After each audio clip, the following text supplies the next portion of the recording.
time for the Susan Taylor Podcast, where we discuss the yoga of mind, medicine, and healing.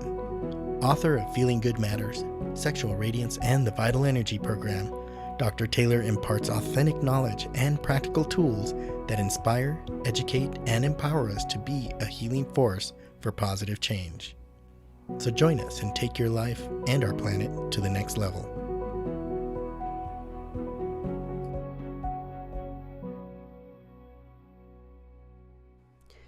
Hello and welcome to episode 136, Transform Your Thoughts with Meditation. In today's episode, I'd like to talk about meditation as a practice and some pointers to refine a practice and a strategy to get started. I'm really looking forward to speaking about you on these topics because right now meditation is mainstream and more people are looking to start a practice. So without further ado, let's get started. We all know that our thoughts create our reality.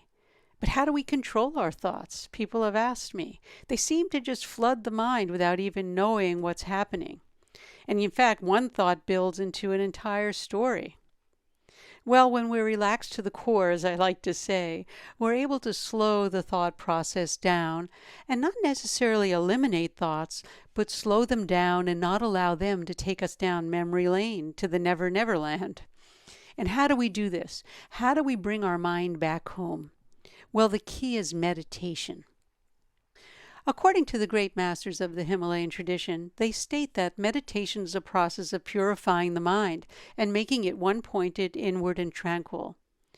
And through the method of meditation, the mind will actually allow you to get to deeper levels of your own being and lead you to that high state of knowing who you are. Meditation is a practice, and it's not something that happens right from the beginning unless you're very lucky. And it's also not mindfulness. It's not relaxation. It's not listening with a headset of different tones and pitches for that matter. Anything that implies an instant method is not meditation. I remember someone telling me that they achieved meditation with a computer program. And they said, why would I have to do 20 years of which you've been doing or 30 years when I've done it in a weekend? An experience of a week or a weekend is not equivalent to 20, 30 years of meditation. It's nonsense, so don't believe it. Our culture expects the end result to happen without putting forth the effort to reach a meditative, relaxed state. To learn meditation does require a commitment to learning and a lifestyle that supports the practice. And it does start with breath, since the breath and mind go hand in hand.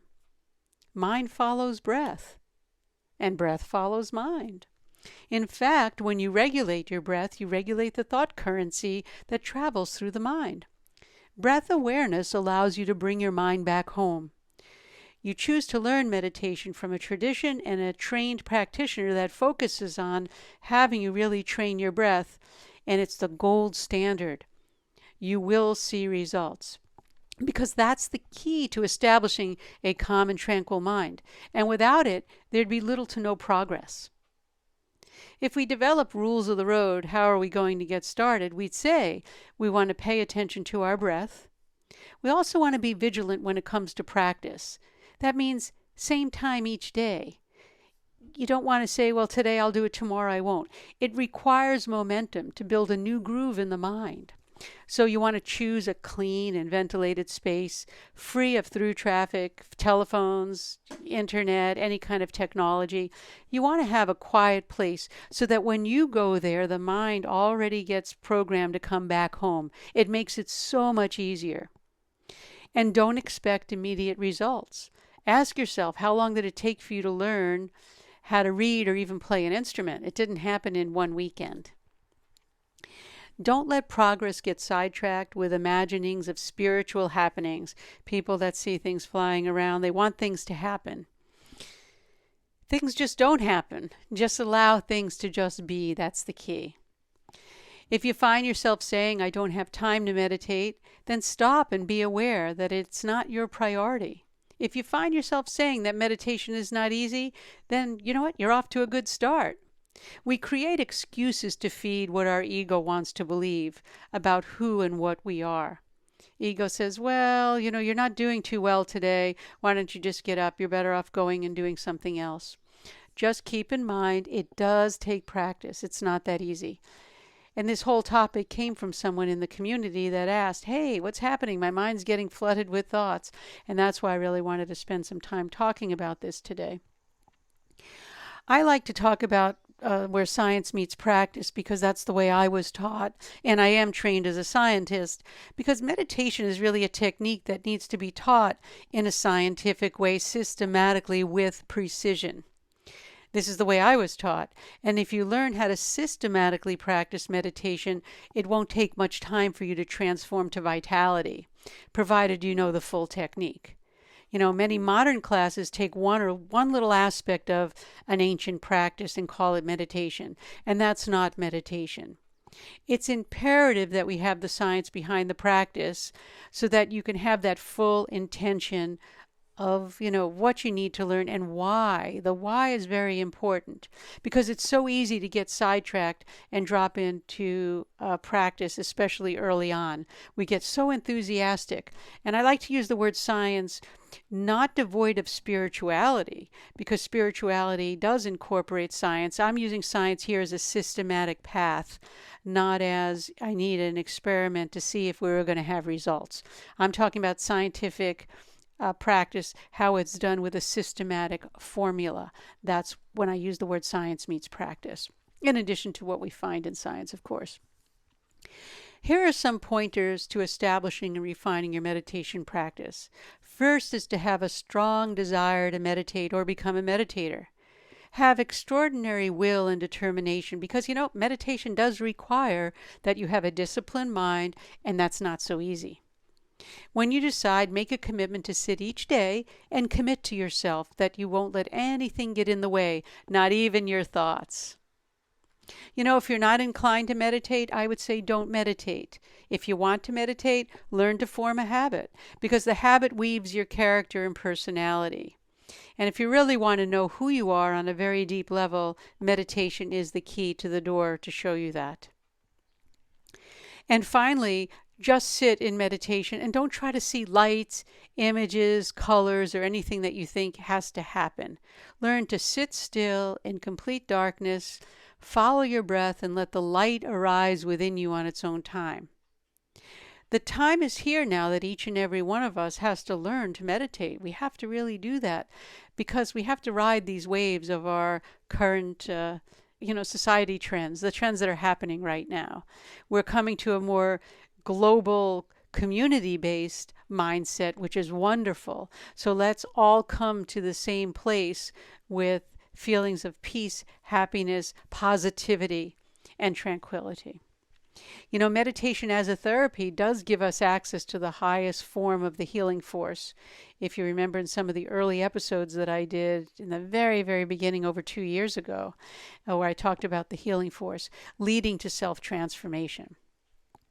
And there are 5 steps that we teach at the Center for Meditation Science and through our meditation specialist training, that those 5 steps bring you into a systematic, precise, skillful practice. And that's where we establish our seat with our head, neck, and trunk aligned. And that creates an environment to stabilize the body. And when the outer environment is stable and still, the inner environment, that means our thought waves, start to slow down and become very stable. Bring your awareness to your breath. We know that breath is the link between the mind and body. And then we learn to scan ourselves, relax to the core, scanning our body, our nervous system, our mind field, all of that. Just scan and see, and you'll learn how to just rid yourself of all that tension. And then you refine your breath even more, because your breath will train you it'll bring you right in, your awareness right into the meditative state. No one teaches you to meditate. It's just the tools, and you bring yourself into meditation. And when we learn to focus that awareness of our breath, that trains our mind to be still. And a still mind is a joyful mind. And only with a still mind can we enter the realm of meditation. And that's the space between the thoughts. And if you'd like to sample a practice, visit susantaylor.org and click on the Uplift series. I put 5 practices in there for you to enjoy, for you to practice. And I did that actually when we started the COVID shutdown, when we all had to be homebound. So hopefully you've utilized that. We seem to have a lot of downloads, and you pass that on to your friends and family, colleagues, anyone that may need that, because we're here to really serve the cause that's really happening now. And that brings us to the end of this episode. And if you'd like to get the podcast automatically, it's available on your favorite podcast apps like iTunes, Google Play, Stitcher, and others. You can even go to our YouTube site and subscribe, and it will come to you weekly. You could also visit susantaylor.org and click on the subscribe button there. Contact us if you have any questions, comments, or feedback. Again, today's topic came from our audience, and I always love to do that for you. And if it's helpful, that's great. And if it's not, let me know how we can make it even more helpful. And thank you again for listening. The Susan Taylor podcast does come out every week.